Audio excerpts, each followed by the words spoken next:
کہ ہنسی آ جائے، مزاح کا یعنی ہیومر کا عنصر پیدا ہو جائے، اس کو کہتے ہیں پیروڈی۔ تو بہت سی پیروڈیاں جو ہیں وہ آپ نے سنی بھی ہوں گی، مشہور لوگوں کی جو ہے لوگ پیروڈی کرتے ہیں، اور جو ہے اداکاروں کی پیروڈی کرتے ہیں، گلوکاروں کی پیروڈی کرتے ہیں، سیاستدان وغیرہ کی کرتے ہیں۔ تو یہ پیروڈی کے نام سے آپ واقف ہوں گے۔ تو اس میں ایک تو پیروڈی والا انداز اختیار کیا گیا ہے،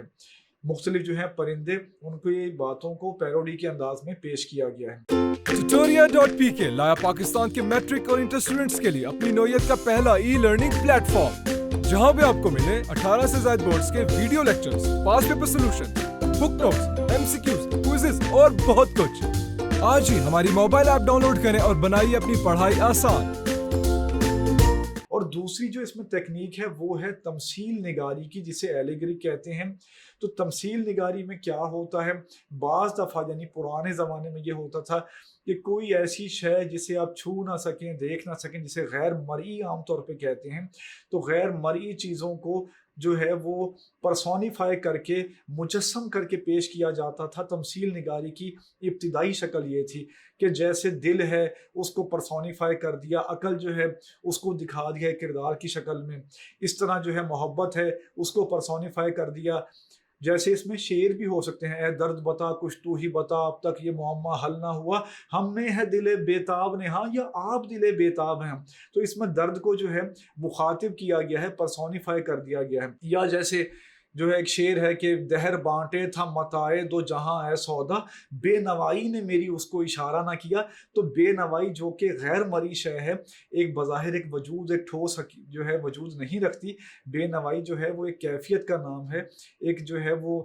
سچویشن کا جو ہے نام ہے۔ تو بے نوائی کے بارے میں کہہ دیا ہے مرزا محمد رفیع سودا نے کہ بے نوائی نے میری اس کو اشارہ نہ کیا۔ اس کا مطلب ہے کہ بے نوائی کی جو ہے وہ وجود رکھتی ہے، اس کی انگلیاں ہیں۔ تو ایسی ڈھیر ساری مثالیں ہیں، بے خطر کود پڑا آتش نمرود میں عشق، تو عشق کو پرسونیفائی کر دیا۔ تو ایک تو شکل تھی تمثیل نگاری کی یہ کہ غیر مرئی چیزوں کو جو ہے مرئی بنا کر یعنی پرسونیفائی کر کے، مجسم کر کے پیش کیا جاتا تھا۔ لیکن یہاں تک جو ہے بات مکمل نہیں ہوتی، کیونکہ ایسی بھی تماثیل ہیں، ایسی بھی جو ہے ایلیگری کی ٹائپس ہیں کہ جن میں مرئی چیزوں کو جو ہے وہ تمثیل کے انداز میں پیش کیا گیا ہے۔ مثلا شیر جو ہے وہ بادشاہ کی تمثیل ہو سکتی ہے، اسی طرح جو الو ہے وہ کسی بیوقوف کی تمثیل ہو سکتی ہے۔ تو اس چیپٹر میں بھی مرئی چیزوں کو جو ہے یعنی پرندوں کو جو ہے وہ تمثیل کے طور پر جو ہے دیا گیا ہے۔ تو یہ دونوں باتیں تھیں تمثیل کے بارے میں، تمثیل کی ابتدائی شکلوں کے بارے میں، غیر مرئی کو مرئی بنا کر پیش کرنا، اسی طرح مرئی چیزوں کو بھی تمثیل کے لیے استعمال کرنا۔ لیکن اس بارے میں جو زیادہ واضح تعریف ہے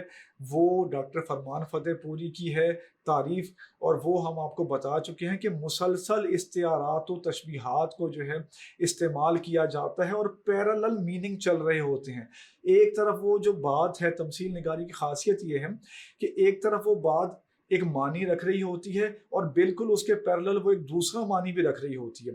جیسے یہ کہا گیا ہے کہ بھئی الو وہی اچھے ہوتے ہیں جو جنگلوں میں رہتے ہیں، تو اس کا مطلب ہے کہ شہر میں بھی الو رہتے ہیں، شہر میں جو الو ہیں وہ بے وقوفوں کو کہا گیا ہے، احمقوں کو کہا گیا ہے۔ اسی طرح جب یہ لائن لکھتا ہے مصنف کہ بلیاں جب لڑتی ہیں تو ایک دوسرے کا منہ نوچ لیتی ہیں، تو یہاں پہ لڑکیاں جو ہیں مراد ہو سکتی ہیں اونچی سوسائٹی کی، یا عام لڑکیاں بھی جو ہیں مڈل کلاس کی بھی، یا کسی بھی کلاس کی مراد ہو سکتی ہیں کہ وہ جب لڑتی ہیں تو وہ شائستگی کو بالائے طاق رکھ دیتی ہیں اور وہ جو ہے ایک دوسرے کا منہ نوچ لیتی ہیں اور بعد میں جسے کو برا بھلا کہتی رہتی ہیں۔ اسی طرح جب یہ کہا گیا ہے کہ بھینس جو ہے وہ ہمارے بغیر رہ سکتی ہے لیکن ہم بھینس کے بغیر جو ہے وہ نہیں رہ سکتے، تو یہ بات جو ہے پیرالل میننگ یہ رکھ سکتی ہے کہ یہ شاید بیگم کے بارے میں جو ہے کہا جا رہا ہے، بیگم کے بارے میں یہ تبصرہ کیا جا رہا ہے ایک مزاحیہ انداز میں، ایک تمثیلی انداز میں۔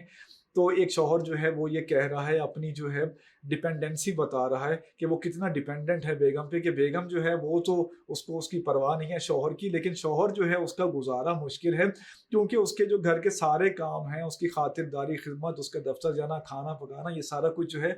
یہ بیگم جو ہے انجام دیتی ہے۔ تو یہ ہم آپ کو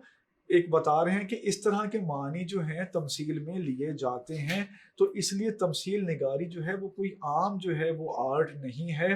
یہ ایک بہت جو ہے گتھا ہوا بہت پیچیدہ قسم کا آرٹ ہے جس کو بروئے کار لائے ہیں شفیق الرحمان اس مضمون میں۔ تو اس لحاظ سے آپ یہ کہہ سکتے ہیں کہ یہ مضمون آپ کی پوری کتاب میں ایک خاص حیثیت رکھتا ہے۔ سب چیپٹر اپنی جگہ اہم ہیں، غزلوں والا حصہ اپنی جگہ اہم ہے، نظم والا حصہ اپنی جگہ اہم ہے، اور حصہ نثر میں جتنے بھی چیپٹر ہیں وہ اسلوب کو ظاہر کرتے ہیں، سٹائل آف رائٹنگ کو ظاہر کرتے ہیں۔ ہجرت نبوی سے لے کر کرنل محمد خان کے چیپٹر تک سب کا اپنا اپنا جو ہے وہ طرز نگارش ہے، رائٹنگ سٹائل ہے، سب کی اپنی اپنی ٹیکنیکس ہیں، سب کا اپنا اپنا زمانہ ہے، سب کا اپنا مزاج اور جو ہے پس منظر ہے،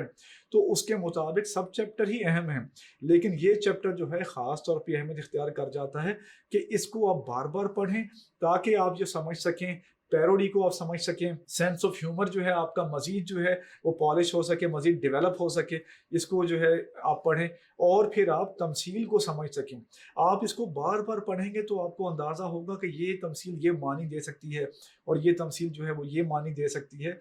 تو یہ آپ کو اندازہ ہوگا اس چیپٹر کو بار بار پڑھ کے۔ اس چیپٹر کے بارے میں جو تفصیل سے باتیں جو ہیں، اس کی تشریح اور اس کا خلاصہ، مشکل الفاظ کے معنی، ایکسرسائز وغیرہ، وہ بھی ہم آپ کو بتا چکے ہیں۔ تو اب ہم نے یہ کیا ہے کہ اس چیپٹر کے بارے میں مزید جو ہے وہ کچھ باتیں آپ کو بتائی ہیں۔ تو ایک دلچسپ چیپٹر ہے، امید ہے آپ کو یہ پڑھنے میں مزہ آئے گا۔ تو میرا نام فرحان علی ہے اور میں ٹیوٹوریا.pk پر اردو کا آن اسکرین انسٹرکٹر ہوں۔